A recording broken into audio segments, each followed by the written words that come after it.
Essayons de voir maintenant la vitesse en fonction du temps. Alors, si on observe, donc, on a déjà calculé dans la vidéo précédente les différentes vitesses, donc tout simplement en calculant la pente des graphiques de position en fonction du temps. Cette fois-ci, on va avoir la vitesse en fonction du temps. Vitesse, évidemment, qui va être calculée ici, imaginons en mètres par seconde, si notre personnage, on a oublié de le dire tout à l'heure, mais parcourait des mètres, et un temps qui va être ici en secondes. Donc, on a ici différentes pentes qu'on a trouvées tout à l'heure. Donc, notre personnage ici, pendant 3 secondes, avait parcouru 2 mètres. Donc, parcourt 2 mètres en 3 secondes, ou finalement 2 tiers de mètre par seconde. Donc, ce personnage-là ici, on pourrait aller le mettre ici à une position 2 tiers. Alors, à 2 tiers ici, pendant 3 secondes, il devrait aller à cette vitesse-là ici. Ensuite de ça, pendant les 10 prochaines secondes, c'est-à-dire de 10 à 13, il va aller à une vitesse de moins 3 cinquièmes. Donc, moins 3 cinquièmes comme vitesse. 2 tiers apparaissait ici, on a 2 tiers, c'est 0,67, c'est périodique, et 3 cinquièmes est 0,6, donc un petit peu en dessous. Donc, ici, on aurait donc, par exemple, 3 cinquièmes négatifs, et on aurait donc ici 3 cinquièmes, un petit peu en dessous de 2 tiers.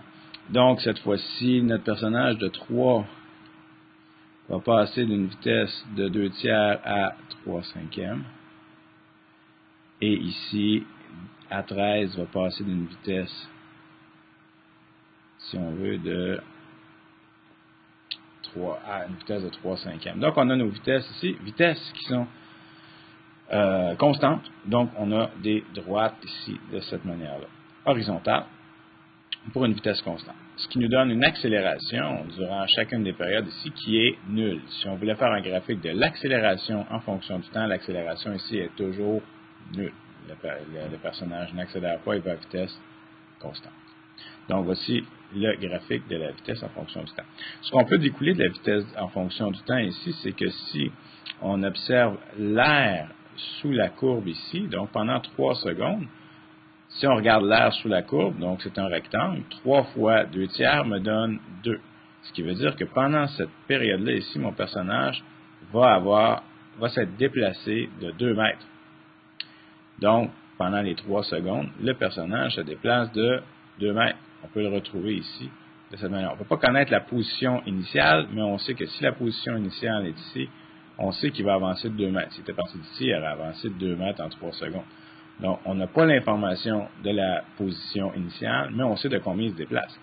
Par la suite, ce que je peux dire, c'est que pendant 10 secondes ici, si on a 10 secondes ici, et on dit qu'il va à une vitesse de moins 3 sur 5, si on calculait l'air ici entre la courbe et l'axe, donc on aurait 10 multiplié par moins 3 sur 5, ce qui me donnerait moins 6. Donc, ce que je sais, c'est que le personnage ici va parcourir moins 6 mètres.